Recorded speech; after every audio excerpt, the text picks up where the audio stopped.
यार जब भी हम कोई भी चीज़ बाय करते हैं उससे पहले हम उस चीज़ का पूरा जानकारी लेते हैं। हम देखते हैं कि मार्केट में सबसे बेस्ट प्रोडक्ट कौन सा है, कौन सा प्रोडक्ट सबसे बेस्ट क्वालिटी देता है और कौन सा प्रोडक्ट ज़्यादा दिन तक टिकेगा, और ना जाने क्या क्या देखने के बाद हम हमारा लिए सबसे बेस्ट प्रोडक्ट चूज़ करते हैं। बस हो गया, इतना ही नहीं और भी कुछ करते हैं ना। क्या करते हैं, हम देखते हैं हमने जो प्रोडक्ट चूज की उसका प्राइस उसको जस्टिफाई करते हैं या फिर नहीं। मतलब प्रोडक्ट का प्राइस, प्रोडक्ट का फीचर्स, ड्यूरेबिलिटी और ब्रांड से मैच होता है या फिर नहीं। इन सारे सब कुछ देखने के बाद अगर हमें लगता है कि ये सबसे बेस्ट प्रोडक्ट है इस प्राइस रेंज में, तो हमने उस प्रोडक्ट को बाय करते हैं। सही है, हमें तो हमारा पैसा का वैल्यू देखना चाहिए ना। लेकिन स्टॉक बाय करते समय ये सब क्यों नहीं?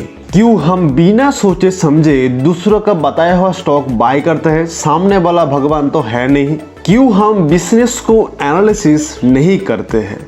शायद ये सोचता है कि ये बहुत टाइम टेकन है और बहुत बोरिंग भी है, या शायद हमें नहीं आता। क्यों हमें जो बेचा जाता है हम वही खरीदते हैं? क्यों हम स्टॉक थोड़ा सा नीचे आते ही बाइंग प्राइस से हम पैनिक करते हैं? शायद इसीलिए हमें फेथ ही नहीं है खुद का डिसीजन पे बाय किए हुआ स्टॉक पे। इसीलिए शायद हमें जो चीज़ दिखाई नहीं देते हम उसको देखने का भी कोशिश भी नहीं करते। देखो, हम जब भी किसी भी शेयर को बाय करते हैं तभी हम उस कंपनी का ओनर बन जाते हैं। बहुत छोटा सा ही सही लेकिन बन तो जाते हैं। तो हमारा कंपनी करते क्या है, कौन लोग इसको चला रहा है, इस कंपनी का फ्यूचर पोटेंशियल क्या है, इसका पॉजिटिव क्या है, इसका नेगेटिव क्या है, सारे सब कुछ देखे बिना हम तो इन्वेस्ट नहीं करेंगे। क्योंकि हमारा पैसा लिमिटेड है, हमें हमारा इस लिमिटेड मनी को ही ग्रो करना है, हमें वेल्दी बनना है, हमें हमारा लाइफ को बेटर बनाना है। इसीलिए मैं आज से एक नया सीरीज शुरू कर रहा हूँ, बिजनेस एनालिसिस, जिससे हमारा मन में सारे डाउट क्लियर हो सके और हम खुद से ही स्टॉक चुन सके जो हमें वेल्दी बना पाए और हमारा लाइफ को बेटर बनाने में हेल्प करे। एवरी सैटरडे और संडे शाम 8 बजे बिजनेस एनालिसिस सीरीज का वीडियो अपलोड होगा। बने रहिए हमारा साथ और खुद का कंपनी खुद ही चूज करिए। नमस्कार दोस्तों, this is Soumitro and welcome to our new video. आज इस बिजनेस एनालिसिस की पहली वीडियो में हम एनालिसिस करेंगे टाटा मोटर्स का। हम समझेंगे टाटा मोटर्स का बिजनेस को, हम समझेंगे फ्यूचर पोटेंशियल को, हम समझेंगे नंबर्स को और हम अंत में देखेंगे चार्ट को भी। 43.50% मार्केट शेयर है कॉमर्शियल सेगमेंट में टाटा मोटर्स का, जिसमें टाटा मोटर्स हमेशा ही सेगमेंट किंग रहे हैं। और 12.14% मार्केट शेयर है पैसेंजर व्हीकल में टाटा मोटर्स का FY 2020 में, जो कि FY 16 में केवल 4.6% ही था। इससे तो एक चीज क्लियर है कि टाटा मोटर्स ने अपनी सेल को इंक्रीज किया। Tata Indica, Tata Sumo, Tata Safari, Tata Manza Tata Motors के लिए अनसक्सेसफुल था, जिसके चलते टाटा मोटर्स का लॉसेस भी बढ़ते गया। लेकिन नेक्स्ट 8 इयर्स में टाटा मोटर्स ने कुछ एक्स्ट्रा ऑर्डिनरी करके इंडिया का थर्ड लार्जेस्ट ऑटोमेकर बन गया 12.14% मार्केट शेयर के साथ, और इलेक्ट्रिक व्हीकल में 82% मैसिव मार्केट शेयर के साथ। And most importantly first time in Indian automobile history में Tata Motors make more money per car than the giant Maruti Suzuki.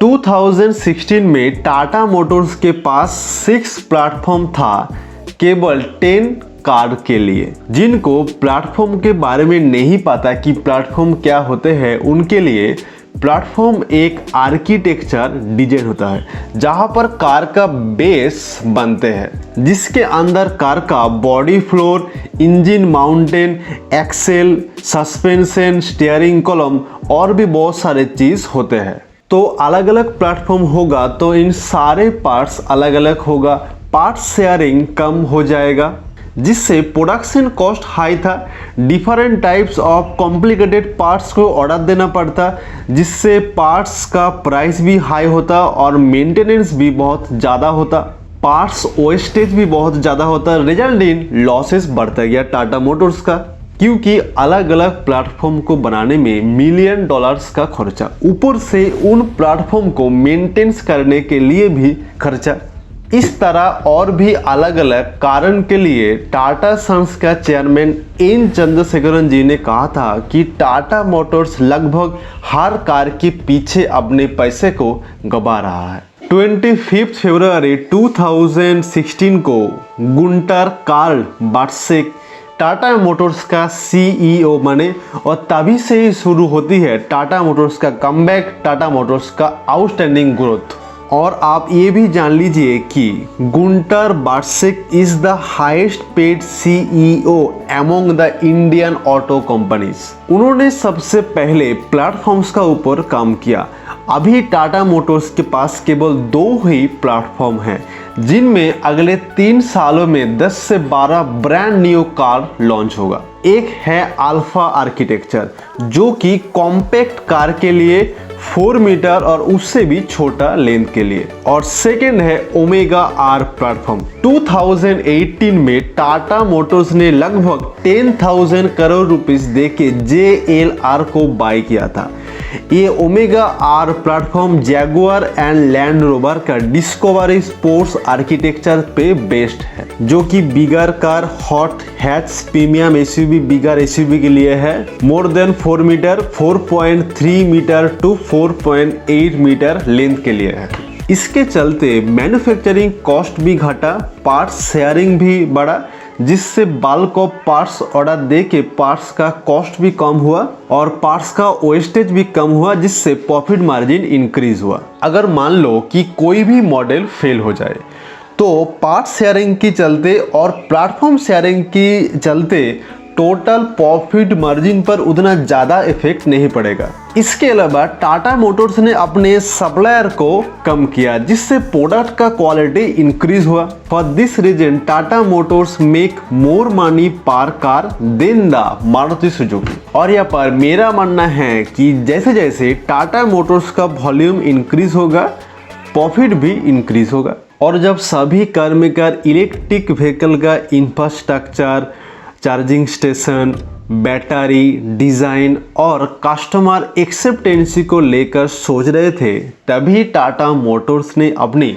Group company को साथ मिलकर गैसोलीन कार को ईवी में कन्वर्ट करके मार्केट में उतारा। और आज हमें सभी को पता है कि नेक्सॉन ईवी टाटा मोटर्स के लिए कितना सक्सेसफुल रहा। 82% मार्केट शेयर है टाटा मोटर्स का ईवी सेगमेंट में, और उनमें से 64% अकेला ही नेक्सॉन का मार्केट शेयर है। और टेक्निकली इलेक्ट्रिक व्हीकल का प्लेटफॉर्म को डेवलप करने में थोड़ा टाइम तो लगता है, और टाटा मोटर्स ने फास्ट मूवर एडवांटेज के लिए प्रॉपर ईवी आर्किटेक्चर का वेट किए बिना, प्रॉपर एडवांस असेंबली लाइन का वेट किया बिना टाटा मोटर्स ने अपने हाथों से ही बैटरी पैक और वायरिंग को सेटअप किया। ऑटोमोबाइल एक्सपर्ट के मुताबिक it's a very difficult job to convert a gasoline car to electric, and इसमें रिस्क भी होता है, लेकिन टाटा मोटर्स ने सारे सब कुछ ओवरकम किया। एंड आज सभी को मालूम है कि टाटा मोटर्स ईवी में कितना सक्सेसफुल है। एंड जहां पर इंडिया में दूसरे ऑटो मेकर्स का कार अनसेफ था, ठीक वहीं पर टाटा मोटर्स ने अपने लाइनअप को सेफ बनाया। Like Nexon 5-star safety rating, and first time in India a premium hatchback got 5-star safety rating, Tata Altroz, and specially affordable car like Tata Tiago and Tata Tigor ने भी 4-star safety rating score किया। और इसीलिए टाटा आज देश का 3rd largest auto maker है, और इसका पोजीशन यहाँ से इंक्रीज जरूर होगा। ओके, तो हमने बिजनेस और फ्यूचर ग्रोथ को समझ लिया, और मैनेजमेंट का बात जहां तक है, टाटा है तो ट्रस्ट है। तो हम लोग आ चुके हैं टाटा मोटर्स का consolidated profit and loss statement पर। यहाँ पर हम देख सकते हैं कि 2016 में टाटा मोटर्स का सेल्स था 27,03,046 एंड 2020 में टाटा मोटर्स का सेल है 27,08,455 करोड़। यानी सेल्स में कुछ भी नहीं इंक्रीज हुआ है, जो पहले था वो अभी भी है, और नेट प्रॉफिट भी लगातार माइनस में जा रहा है। एंड अगर हम टाटा मोटर्स की बोरोइंग को देखें तो 2016 में टाटा मोटर्स का बोरोइंग था 69,360 करोड़, जो कि मार्च 2020 तक टाटा मोटर्स का बोरोइंग बढ़ के हुआ 1,46,449 करोड़। यानी डबल से भी ज्यादा टाटा मोटर्स का बोरोइंग इंक्रीज हुआ है और रिजर्व लगभग आधे ही हो गया। तो यार हमने जब पहले बिजनेस को एनालिसिस किया था तब हमने देखा था कि टाटा मोटर्स ने अपने सेल्स को इंक्रीज किया, मैन्युफैक्चरिंग एंड मेंटेनेंस कॉस्ट को भी रिड्यूस किया,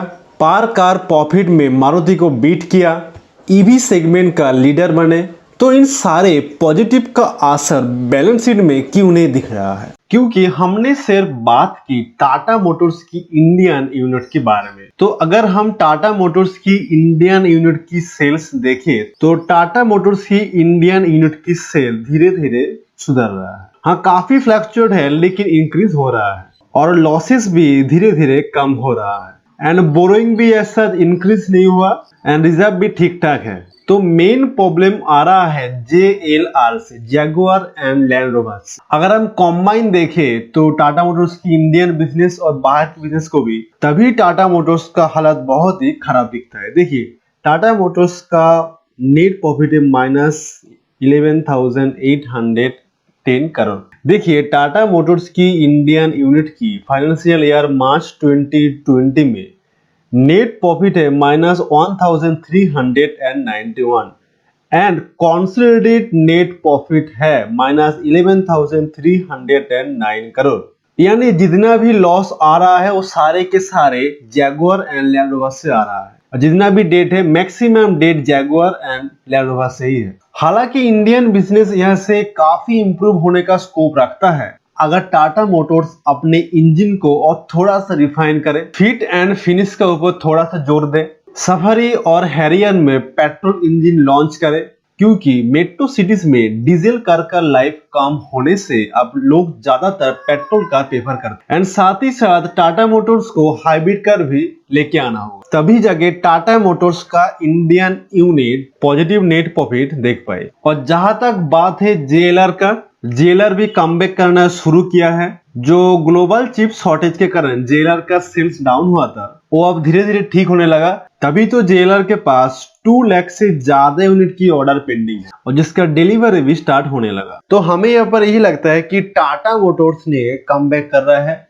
जिससे टाटा मोटर्स का सेल्स भी इंक्रीज होगा एंड साथ ही साथ नेट प्रॉफिट भी पॉजिटिव में आएगा। एंड लास्ट में अगर हम देखें टाटा मोटर्स का चार्ट को तो टाटा मोटर्स ने लॉन्ग टर्म में इन्वेस्टर को खुश नहीं किया। इस रेंज में कोविड आया था, उसके कारण गिरा, एंड कमबैक तो हुआ है, लेकिन इस कमबैक का वजह है इस दौरान टाटा सन्स ने अपनी होल्डिंग को इंक्रीज किया हुआ है। इस दौरान कुछ बड़ा इन्वेस्टर की निवेश करने का न्यूज आते ही रिटेल पब्लिक कूद पड़ा और जिसके कारण शेयर प्राइस इंक्रीज हुआ और अभी ये धीरे धीरे नीचे आ रहा है। देखो अगर किसी भी कंपनी का फाइनेंशियल स्ट्रॉन्ग ना होना तो कुछ न्यूज के चलते टेम्पोररी बेसिस पर शेयर ऊपर जा सकता है, लेकिन लॉन्ग टर्म में सस्टेन नहीं करेगा। तो जब तक टाटा मोटर्स का नंबर अच्छा नहीं आता तब तक यहाँ से शॉर्ट टर्म में ऊपर तो जा सकता है, लेकिन नंबर खराब होने के कारण ये नीचे आएगा। तो माना कि टाटा मोटर्स का फ्यूचर बहुत ही ग्रेट है, जैगुआर लैंड रोवर का भी और इंडियन सेगमेंट का भी, लेकिन जब तक फाइनेंशियल ठीक ठाक नहीं होता, जब तक सेल्स फिगर इंक्रीज नहीं होता, जब तक बोरोइंग कम नहीं होता, एंड मोस्ट इम्पोर्टेंटली जब तक नेट प्रॉफिट पॉजिटिव में नहीं आता, तब तक मैं तो खुद टाटा मोटर्स से दूर ही रहूंगा। हाँ, मैंने लॉकडाउन के बाद कुछ पॉजिटिव न्यूज़ देख के टाटा मोटर्स पर इन्वेस्ट किया था, और मेरा वहाँ पर 200% से ज़्यादा ही रिटर्न बन गया था। वो एक अपर ट्रेंड का फायदा उठाते हुए मैंने इन्वेस्ट किया था। लेकिन अभी तो मैं इन्वेस्टेड नहीं हूँ और मैंने फर्दर इन्वेस्टेड नहीं करूँगा जब तक टाटा मोटर्स ने अपने फाइनेंशियल टर्म को नहीं सुधारा। आशा करता हूँ कि मेरा ये टाटा मोटर्स का बिजनेस एनालिसिस वीडियो देखकर आप कुछ सीख पाए। Thank you so much. मिलते हैं अगले वीडियो में।